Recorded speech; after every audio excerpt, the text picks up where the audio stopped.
महाभारत एक रहस्य। महाभारत युद्ध के दौरान श्री कृष्ण ने अर्जुन को कुछ उपदेश दिए, जिसके बाद अर्जुन ने युद्ध शुरू की और कौरवों को पराजित कर दिया। महाभारत के युद्ध को बुराई पर अच्छाई की जीत माना जाता है। महाभारत के दौरान भगवान श्री कृष्ण ने अर्जुन को जो उपदेश दिए, उसे जीवन का असली सूत्र माना गया है। गीता में इन्हीं उपदेशों के माध्यम से व्यक्ति जीवन की कठिन से कठिन परिस्थिति का भी हल ढूंढ लेता है। श्री कृष्ण ने समय सबसे बलवान है, कर्म ही पूजा है, जैसे कई उपदेश दिए, जिसका विवरण गीता में मिलता है। महाभारत के दौरान अर्जुन को श्री कृष्ण द्वारा दिए इन उपदेशों को जीवन का असली सूत्र कहा गया है।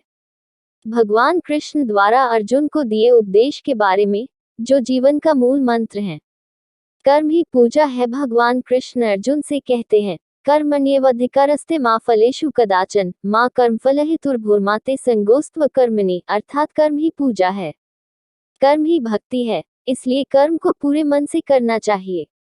कृष्ण ने अर्जुन को कर्म योगी बनने के उपदेश दिए। उन्होंने अर्जुन से कहा, जो भी कर्म करो, ये सोचकर करो कि वह परमात्मा को समर्पित होता है।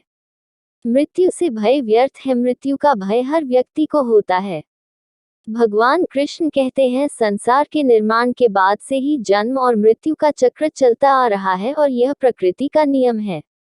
जो जन्म लेता है, उसकी मृत्यु अवश्य होती है और मृत्यु के बाद जन्म अवश्य होता है, इसलिए मृत्यु से भयमुक्त होकर वर्तमान में जीना चाहिए। समय बड़ा बलवान है। महाभारत के दौरान अर्जुन विचलित थे और उनसे शस्त्र भी नहीं उठ रहे थे। तब श्री कृष्ण ने अर्जुन से कहा, समय बड़ा बलवान है। यदि तुम सोचते हो कि तुम शस्त्र नहीं उठाओगे तो इन पापियों का संहार नहीं होगा। अरे अर्जुन, तुम तो एक निमित्त हो, इनका संहार लिखा है और वह जरूर होगा। श्री कृष्ण ने अर्जुन को कहा, भूत और भविष्य की चिंता करना व्यर्थ है, वर्तमान ही सत्य है। जब असमंजस की स्थिति में रहो और कुछ समझ ना आए तो सब परमात्मा पर छोड़ दो और बस अपना कर्म करो। परिस्थितियां कितनी भी बुरी क्यों ना हो, यही सोचो कि समय सबसे बड़ा बलवान है।